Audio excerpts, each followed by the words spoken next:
Syria में सत्ता परिवर्तन के बाद से ही पूर्व राष्ट्रपति बशर अल असद की पर्सनल लाइफ भी बेहद खराब स्थिति में जा चुकी है। पत्नी तक ने रूस में अब अपने पति के खिलाफ कोर्ट में एक याचिका दायर कर दी है और कहा जा रहा है कि सत्ता परिवर्तन के बाद से ही बशर अल असद इस सदमे से उभरे ही नहीं थे कि पत्नी ने अब उनसे तलाक मांग लिया। दरअसल असद अपनी पत्नी अस्मा असद संग इन दिनों रूस में ही राजनीतिक शरण लिए हुए हैं और कहा जा रहा है कि रूस की राजधानी उनकी पत्नी को पसंद नहीं आ रही।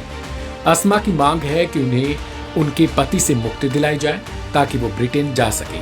कई अरब और तुर्की मीडिया रिपोर्ट्स में इस बात का जिक्र है कि अस्मा की अर्जी को रूसी अधिकारी अपने स्तर पर देख रहे हैं।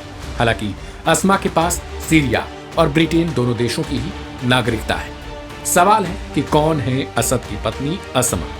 कहा जाता है कि बशर अल असद जब लंदन में आंख के डॉक्टर की प्रैक्टिस कर रहे थे तो उन्हें एक लड़की अस्मा फवाज अल अखरिज से पहली ही नजर में प्यार हो गया।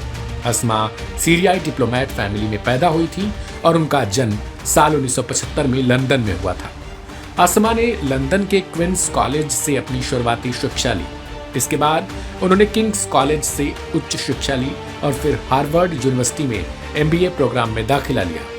साल 2000 में जिस समय उनकी बशर अल असद से शादी हुई उस वक्त अस्मा मशहूर JP मॉर्गन कंपनी में बतौर इन्वेस्टमेंट बैंकर काम कर रही थी। अस्मा और बशर की शादी होने और बशर की ताजपोशी के बाद वे सीरिया में ही रहने लगे थे। सीरिया की प्रथम महिला भी बनने के साथ ही उनकी ख्याति और ज्यादा बढ़ गई। हालांकि उन्होंने अपने आप को लाइमलाइट में ही कम आने दिया। वहीं दूसरी ओर पूर्व राष्ट्रपति असद को रूस ने भी बड़ा झटका दिया है।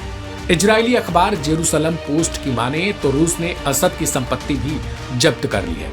बड़ी बात है कि इन संपत्तियों में सोना, $2 बिलियन की रकम और मॉस्को में कई अपार्टमेंट शामिल हैं। सिर्फ असद ही नहीं बल्कि उनके भाई माहिर अल असद भी रूस में शरण पाने की जद्दोजहद में जुट चुके हैं। हालांकि बशर अल असद के भाई माहिर को अभी तक रूस की नागरिकता नहीं मिल पाई है क्योंकि उनके अनुरोध पर अभी भी विचार किया जा रहा है। रूसी अधिकारियों ने कथित तौर पर माहिर और उनके परिवार को घर में नजरबंद भी कर रखा है। आपको बता दें कि फिलहाल सीरिया में HTS यानी कि विद्रोही समूह हयात तहरीर अल शाम का शासन चल रहा है। बता दें कि कई दिनों की जंग के बाद सीरिया में आखिरकार बशर अल असद को देश छोड़कर रूस में शरण लेनी पड़ी थी, जिसके बाद से ही वहां पर लगातार HTS अपने तरीके के कानूनों को लागू कर रहा है। इस रिपोर्ट में इतना ही।